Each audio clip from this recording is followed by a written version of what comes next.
नमस्कार मित्रों, online classes में आज फिर से आपका स्वागत है। आज नया प्रकरण लेकर आए हैं प्रत्यय। प्रत्यय को पढ़ेंगे। प्रत्यय कौन से शब्दों से मिलकर बना है कि इसमें प्रति उपसर्ग है और आए शब्द, तो इसमें ये यह संधि होती है, इसलिए इन दोनों शब्दों से मिलकर प्रत्यय प्रकरण का निर्माण हुआ है। प्रत्यय शब्द की परिभाषा क्या है, प्रत्यय शब्द का अर्थ क्या है, तो यह सब हम जानेंगे। परिभाषा देखें, प्रत्यय की परिभाषा है कि प्रतीयते विधीयते इति प्रत्यय। प्रतीयते विधीयते इति प्रत्यय। तो ये क्या हो गए, प्रत्यय की परिभाषा हो गए प्रतीयते विधीयते इति प्रत्यय। अब अर्थ देते हैं। प्रत्यय का अर्थ है कि जिन शब्दांशों के या जिन धातु या शब्दांशों के पीछे शब्दों का विधान हो, कोई नया शब्द जुड़े, तो वही क्या कहलाएगा, प्रत्यय कहलाएगा। क्योंकि बच्चों उपसर्ग में तो शब्द आगे जुड़ता है जबकि प्रत्यय में पीछे जुड़ता है। तो कोई सा भी शब्द होगा उसमें प्रत्यय या उपसर्ग जुड़ने से उनका अर्थ और हो जाता है या अलग हो जाता है। तो अर्थ देते हैं कि जिस धातु या शब्द, जिस धातु हो या शब्द, जिस धातु या शब्द के पीछे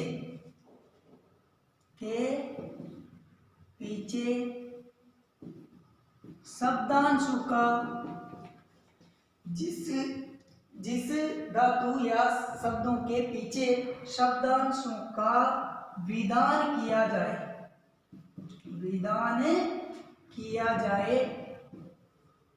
वही क्या कहलाते हैं, किया जाए, वही प्रत्यय कहलाता है। इसके बाद देखते हैं कि प्रत्यय कितने प्रकार के होते हैं और कौन कौन से होते हैं। तो बच्चों प्रत्यय 3 प्रकार के होते हैं। पहला होता है कृत प्रत्यय, दूसरा तद्धित प्रत्यय और तीसरा होता है स्त्री प्रत्यय। तो संस्कृत में प्रत्यय 3 प्रकार के होते हैं। संस्कृत में प्रत्यय कितने प्रकार के होते हैं, संस्कृत में प्रत्यय 3 प्रकार के होते हैं। संस्कृत में प्रत्यय 3 प्रकार के होते हैं। ठीक है, पहला प्रत्यय देखते हैं कृत प्रत्यय। पहला प्रत्यय कौन सा है, कृत प्रत्यय। अब कृत प्रत्यय में कृत प्रत्यय कौन सा होगा कि जिस धातु के पीछे शब्दों का प्रयोग किया जाता है, यानी कि धातु के पीछे जिस शब्द का प्रयोग किया जाए वही कृत प्रत्यय कहलाता है। अर्थात यहाँ पर धातु होगी और इसके पीछे जो शब्द होगा वह कृत प्रत्यय कहलाता है। ठीक है, जैसे मान लो मैं आपको उदाहरण बताता हूं। कृत प्रत्यय का उदाहरण है कर्तरी। कौन सा है, कर्तरी धन या क्री प्लस तव्य, क्री धन तव्यत। तो इनसे क्या हो जाएगा, ये क्री क्या है, धातु है, ये क्री क्या है, धातु है, और इसके पीछे तव्यत प्रत्यय लगाए, इसलिए इसका क्या बन जाएगा, कर्तव्य। क्या बन जाएगा, कर्तव्य। अब ये कर्तव्य कैसे बना वो सब मैं आपको डिटेल से पढ़ाऊंगा, लेकिन अभी सिर्फ अपन ये समझ रहे हैं कि कृत प्रत्यय जिस धातु के पीछे जो शब्दों का प्रयोग किया जाता है, यानी धातु के पीछे शब्द का प्रयोग कर रहे हैं, यानी तव्यत प्रत्यय का प्रयोग कर रहे हैं, इसलिए क्या बन गया, कर्तव्य बन गया। ठीक है। इसके बाद दूसरा होता है तदित प्रत्यय। दूसरा कौन सा होता है, तदित प्रत्यय, यानी कि शब्दों के पीछे जिन शब्दांशों का प्रयोग किया जाता है, शब्दों के पीछे जिन शब्दांशों का प्रयोग किया जाता है वही क्या कहलाएगा, यानी कि शब्दों के पीछे जिन शब्दांशों का प्रयोग किया जाए, जिन शब्दांशों का, शब्दों के पीछे जिन शब्दांशों का प्रयोग किया जाए वही तदित प्रत्यय कहलाता है। कौन सा प्रत्यय कहलाता है, वही तदित प्रत्यय कहलाता है। जैसे धन, धन क्या है, धन क्या है, धन एक शब्द है, धातु नहीं है बच्चों, क्योंकि धातु तो जैसे लिख ये धातु है, पट ये भी धातु है, वध ये भी धातु है, वच ये भी धातु है, हस ये भी धातु है, जैसे दृश्य, तो ये सब क्या है, धातु है। ये संस्कृत में ये सब क्या है, धातु। लेकिन धन धातु नहीं है, शब्द है, इसलिए इसका प्रयोग किसमें कर रहे हैं, तदित प्रत्यय में। और जबकि इन लिख पट वध वच हस दृश्य ये सब धातु है, तो धातु का प्रयोग किसमें करेंगे, कृत प्रत्यय में करेंगे। तो धातु का प्रयोग तो कृत प्रत्यय में, यानी धातु के पीछे जिन शब्दांशों का प्रयोग किया जाता है वह कृत प्रत्यय कहलाता है। और तदित प्रत्यय में शब्दों के पीछे जिन शब्दांशों का प्रयोग किया जाता है वह तदित प्रत्यय कहलाता है। तो धन, जैसे मान लो उदाहरण बता रहा हूं मैं आपको कि धन प्लस मतु, ये कौन सा प्रत्यय है, तदित प्रत्यय है। कौन सा है, तदित। तो इनसे क्या बन जाएगा, धन प्लस मतु, तो इसका हो जाएगा धनवान, इसका क्या बन जाएगा, धनवान। ठीक है। तीसरा प्रत्यय आता है स्त्रीलिंग प्रत्यय, यहां तक समझ में आ गया होगा। इसके बाद तीसरा प्रत्यय आता है स्त्री प्रत्यय। तीसरे नंबर का प्रत्यय है बच्चों स्त्री प्रत्यय।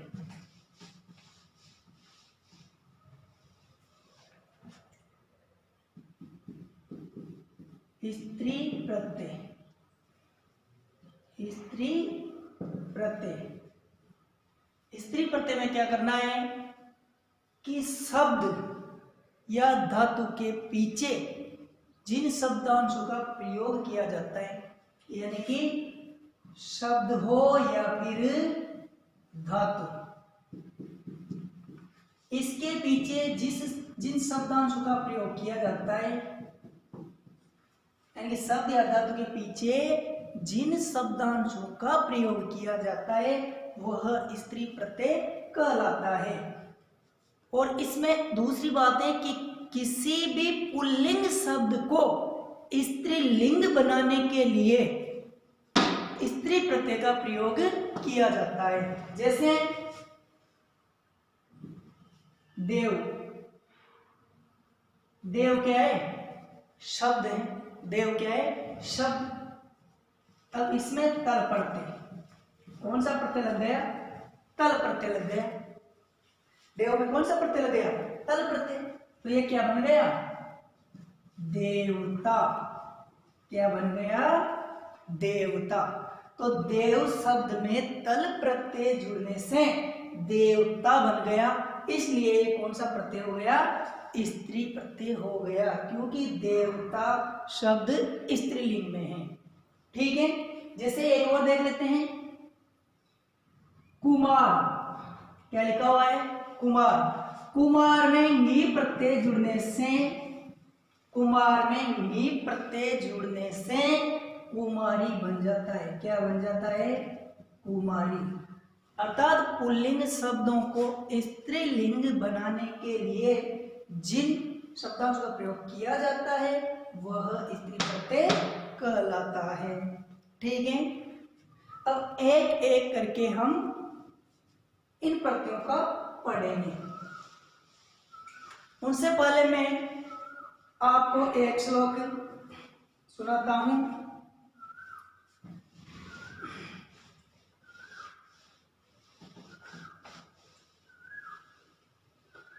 कर्मण्यवादी कारस्ते मा फलेषु कदाचन मा कर्म फल हेतुर्भूमा ते संगोस्तत्व कर्मणि। भगवत गीता के द्वितीय अध्याय में श्री कृष्ण भगवान ने कहा है कि व्यक्ति को कर्म करते रहना चाहिए, फलों में कभी भी इच्छा नहीं रखना चाहिए, क्योंकि भगवान जानते हैं कि जो कर्म करेगा उसे फल अवश्य मिलता है। लेकिन हमको ये नहीं सोचना चाहिए कि हम कर्म कर रहे हैं तो उसका फल भी हमें तुरंत मिले।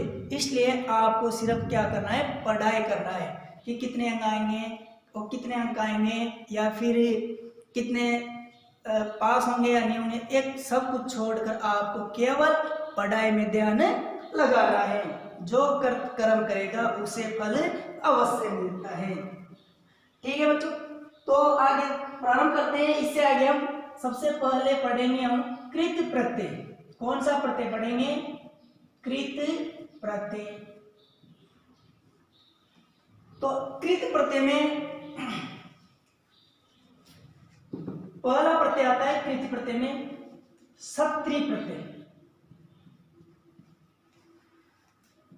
कौन सा प्रत्यय आएगा पहले? सत्री प्रत्यय। क्योंकि प्रत्यय में आपको वो सामान्य बातें बता दी मैंने। प्रत्यय की परिभाषा क्या है, प्रत्यय का अर्थ क्या है, प्रत्यय कितने प्रकार के होते हैं, ये सब मैंने बता दिया। तो पहला प्रत्यय प्रारंभ करना है अपन कृत प्रत्यय। तो कृत प्रत्यय में क्या करना है आपको, यानी कि धातुओं के पीछे शब्द का प्रयोग, वही क्या है, यानी धातु के पीछे जिस शब्द का प्रयोग किया जाता है वही कृत प्रत्यय है। तो ये सत्री प्रत्यय प्रारंभ कर रहे हैं। कौन सा प्रत्यय प्रारंभ कर रहे हैं? सत्री प्रत्यय प्रारंभ कर रहे हैं। अब जैसे सत्री प्रत्यय में क्या करना है आपको कि सत्री प्रत्यय में सबसे पहला बिंदु है कि इसमें सत्री प्रत्यय में अर्थ शेष रहता है। सत्री प्रत्यय में क्या रहेगा? पहली बात है कि अर्थ शेष रहेगा। किसमें? सत्री प्रत्यय में।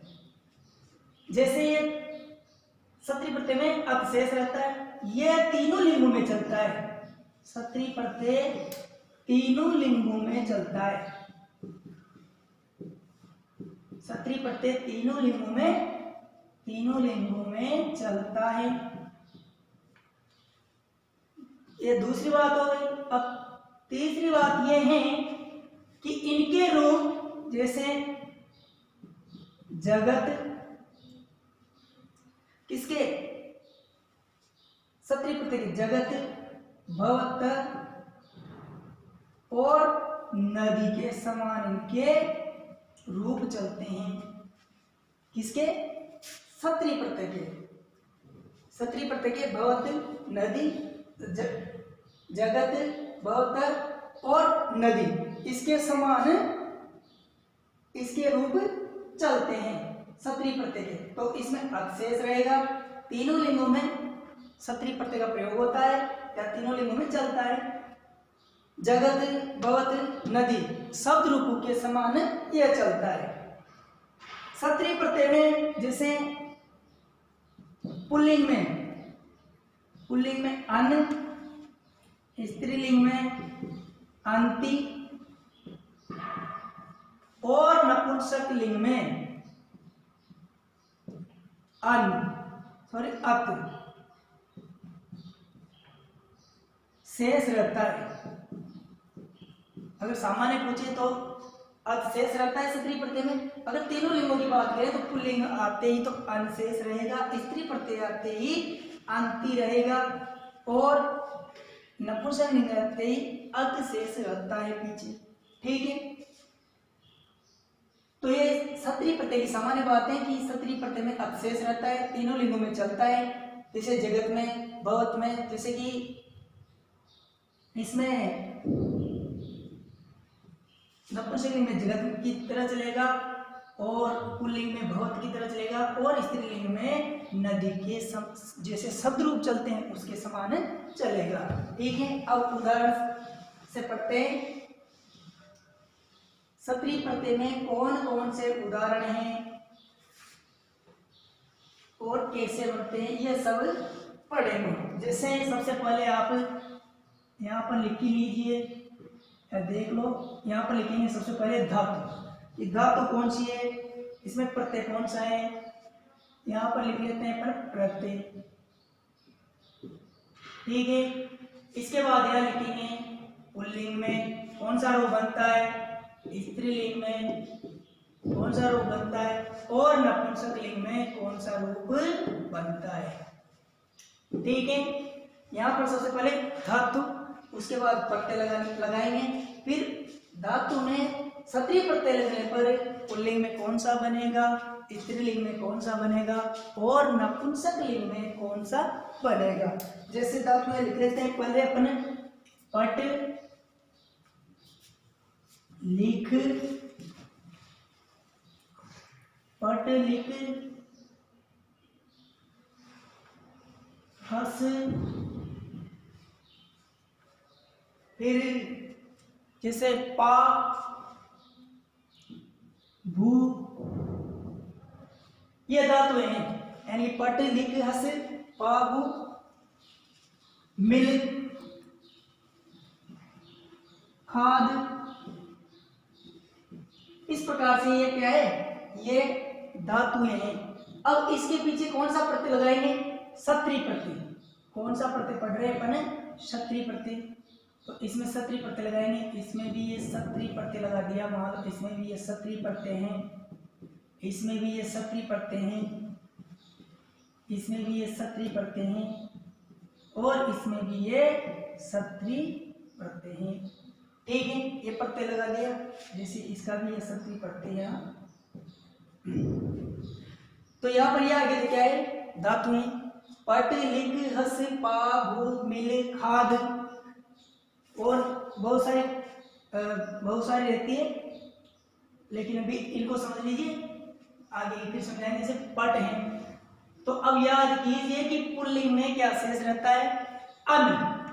तो जैसे कि अपन ने क्या लिखा यहाँ पर, ये पट क्या लिखा, धातु उतारी, केवल हमने क्या किया है, इस धातु को यहाँ पर उतारा है। ठीक है, सत्रीय प्रत्यय में पुल्लिंग में अन शेष रहता है, तो हम अपन यहाँ लिख लेते हैं ये अन। ठीक है, कुछ भी नहीं किया, पट धातु उतार लिया पर और अन लिख लिया। अब इनको दोनों को जोड़ेंगे तो ये अ तो इसमें चला जाएगा, अ तो ट में चला जाएगा, इसलिए ये पूरा हो गया। और ये न ऐसे इसे लिख देंगे तो क्या हो जाएगा, पटन। क्या हो जाएगा, पटन, पटंती और पटत। ये हो गया कि पट से पट में सत्रीय प्रत्यय जुड़ने पर पुल्लिंग में तो पटन हो गया, स्त्रीलिंग में पटंती हो गया, और नपुंसक लिंग में पटत हो गया। वैसे लिख है, तो लिख में क्या होगा, वैसे ये लिख, इसमें अन रहेगा तो ये लिखन, लिखंती और लिखत, लिखत, लिखन, लिखंती, लिखत। ऐसे हस धातु है, हस धातु में सत्रीय प्रत्यय जोड़ेंगे, तो जैसे हसन, हसंती और हसत, और क्या हो गई, हसत। पा है, तो यहां पर हो गया पीबन, सत्रीय प्रत्यय जुड़ने पर पीबन, पीबंती, पीबन, पीबंती और पीबत। क्या बन जाएगा, पीबत। उसके बाद भू, अब भू से कैसे चलेगा, भवती, भवत, भवंती, भवसी, भवत, भवत। तो वह भू का मतलब होता है होना, जैसे क्या हो जाएगा, भुवन, भुवन, भवंती और भवन हो गया, भवन, भवन, भवंती और भवत। ठीक है, जैसे मिल, तो मिल का मिलना, या चल का चलती चलती, या गचती गचती, तो मिल का मिलन, मिलन, मिलनती और मिलक। ऐसे खाद, खाद का कैसे बनेगा? खाद, खादन, खादंती, खादत। इस प्रकार से धातु रहेगी इधर, इधर पढ़ते हैं। ये याद होना चाहिए कि पुल्लिंग में अन शेष रहता है, स्त्रीलिंग में अंति शेष रहता है और नपुंसकलिंग में अत शेष रहता है। तो धातु उठाएंगे और अन को, अंति को, अत को मिलाएंगे तो क्या रूप हो जाएंगे? पठन, पठंती, पठ। पुल्लिंग में लिखन, स्त्रीलिंग में लिखंती और नपुंसकलिंग में लिखत। फिर हसन, हसंती, हसत। पीबन, पीबंती, पीबत। भवन, भवंती, भवत। मिलन, मिलंती, मिलन। खादन, खादंती, खादत। पच है, जैसे पच धातु, इसमें सत्री प्रत्यय लगाने से बनेगा पचन, पचन, पचंती, पचन, पचंती, पचत। पचन, पचंती, पचत। तो इस प्रकार से यह प्रत्यय सत्री प्रत्यय हैं। जो कृत प्रत्यय का पहला भेद पढ़ रहे हैं, यानी कि प्रत्यय 3 प्रकार के होते हैं, तो कृत प्रत्यय का पहला भेद है, पहला पढ़ रहे हैं सत्री प्रत्यय। उसमें से सत्री प्रत्यय पट धातु में सत्री मिलाने पर पठन, पठंती, पठत बन जाएगा। लिख में लिखन, लिखन, लिखंती बन जाएगा। इस प्रकार से ये सत्री प्रत्यय हैं। मैं उम्मीद करता हूँ कि ये जो पहला प्रत्यय पढ़ा है मैंने, ये आपको पसंद आया होगा। इसलिए आपको अगर पसंद आया है तो लाइक करें, और अगर कोई समस्या है तो उसे कमेंट करें। और हमारे चैनल को, यानी कि आपको अधिक से अधिक वीडियो मिल सके, इसलिए हमारे चैनल को सब्सक्राइब जरूर करें।